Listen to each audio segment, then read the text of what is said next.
Hello guys, and welcome in today's episode where we are going to feature the full set of specs for this Ryzen 5 7600X.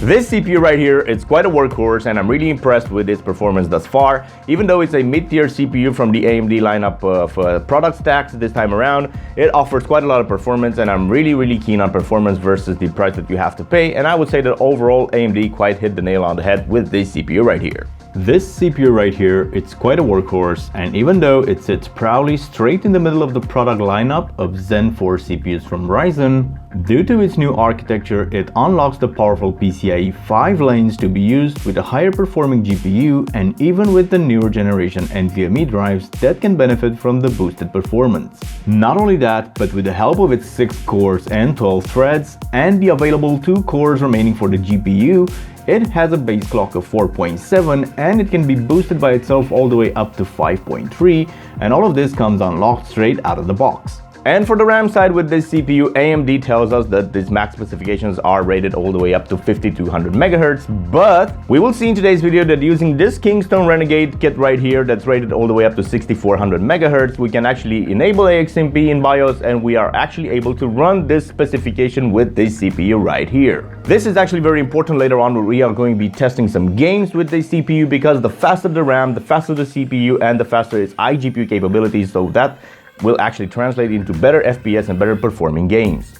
It is a versatile CPU offering 28 lanes of PcIe, but with only 24 actually usable as per the spec sheet provided by AMD, and overall it offers quite a punch for its TDP of only 105 watts. Given the number of data lanes available on the CPU, we no longer see the pins on it as with the older generation, but right now the pin array has been moved on the motherboard, so the design actually right now features a resemblance to the Threadripper lineup, given that the density can be much higher this way than with the pins on the CPU. The only downside of this Ryzen 5 7600X is of course the lack of a cooling solution included in the box, but maybe given the price to performance ratio, we can try and give this one a pass. I mean, as long as you can actually buy an AM4 cooler that works with the newer generation AM5 motherboards, you should be able to find a decent cooling fan for a reduced price by just browsing for the older generation stuff than the newer generation. So that's why I'm trying to give this one a pass, even though normally I would think that the cooling solution should be included with the CPU, given that it is a critical part without which you cannot run this CPU. For the system today, we are going to be using this Gigabyte B650 Aorus Elite AX motherboard right here that we are going to be coupling together with the Renegade 6400 MHz 32 gigabytes of 216 sticks. That is really impressive, and I'm really keen to see the performance of this CPU with that RAM together.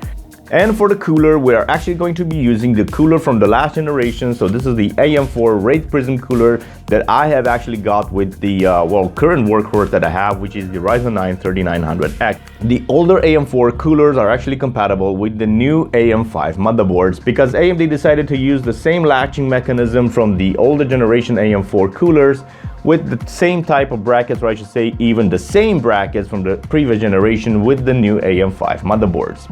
Alright guys, let's put together the system now and see exactly the capabilities of this Ryzen 5 7600X.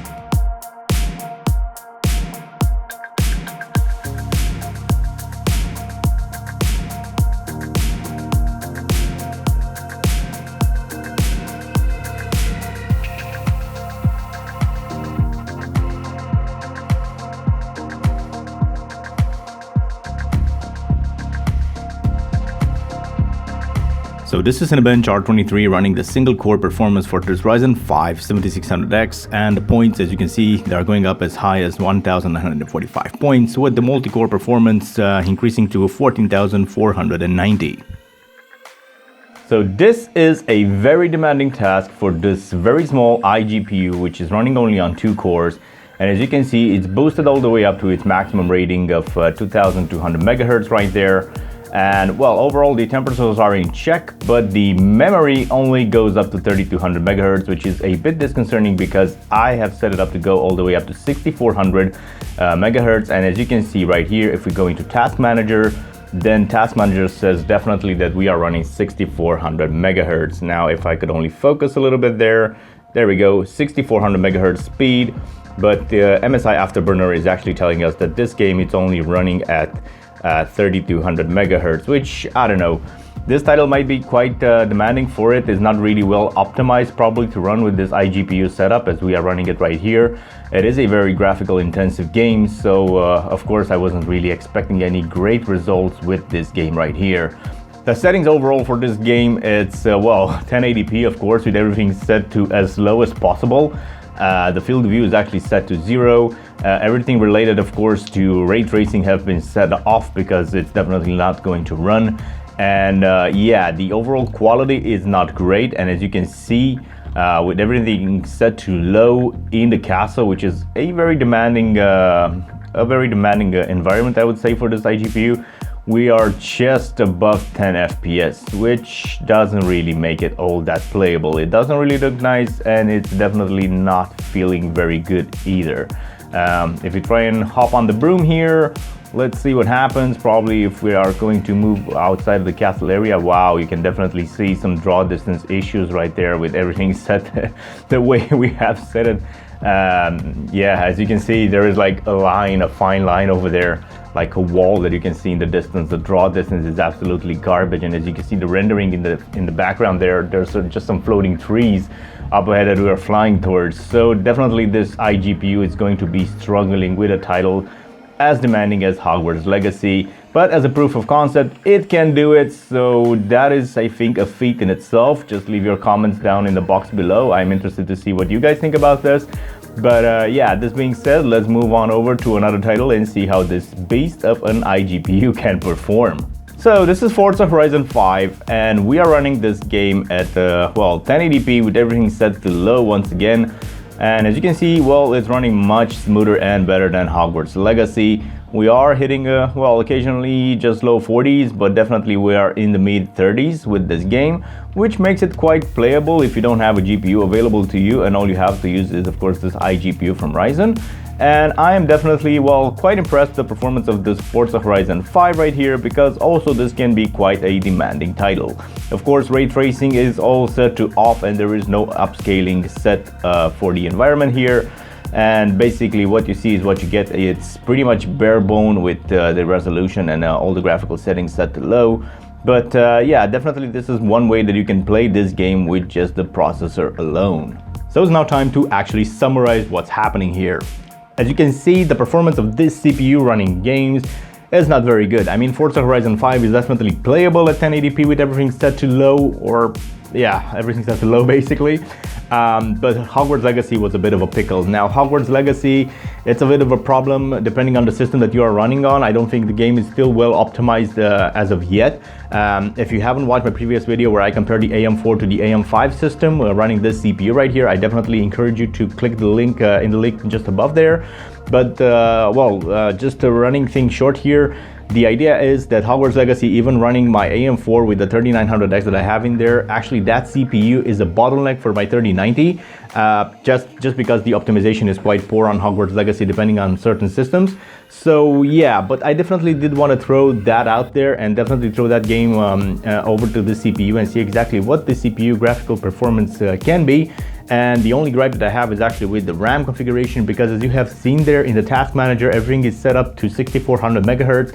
But yeah, MSI Afterburner was basically telling us that the RAM speed was only of 3200. If you know what's happening, I would definitely like to ask you guys to leave your comments down in the box below, as you can have a discussion about this. Is it a problem with MSI Afterburner not being updated anymore? It was running actually the latest version back there, but as you know, MSI Afterburner is running into a bit of a problem itself with updating nowadays.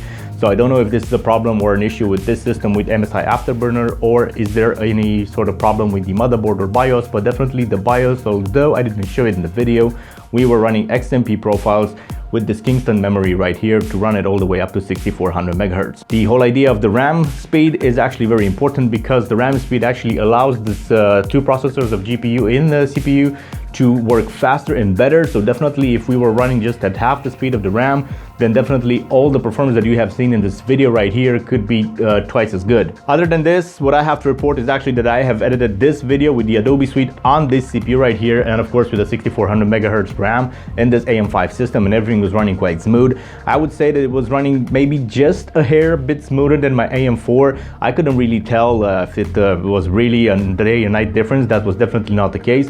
But I would say it was actually running just that extra little bit better than with the AM4 system. I think that this CPU overall offers a great price to performance ratio, and definitely AMD hit the nail on the head with this one. And I would think that if you want to adopt AM5 in your life, then definitely this is one way to get you started, because you won't have any sort of issues with this CPU. The only gripe, of course, that I have with AMD at this point is that they don't offer support for their coolers anymore, so you don't get that in the box. But definitely one way to actually get it cheaper is to browse around for the AM4 cooler, because as you have seen, you can actually get it cheaper than the AM5 ones, and is definitely compatible without any sort of issues. Guys, if you feel like you've learned anything in this video, a subscribe from you would be absolutely fantastic. Stay awesome, and see you guys in the next one. Peace.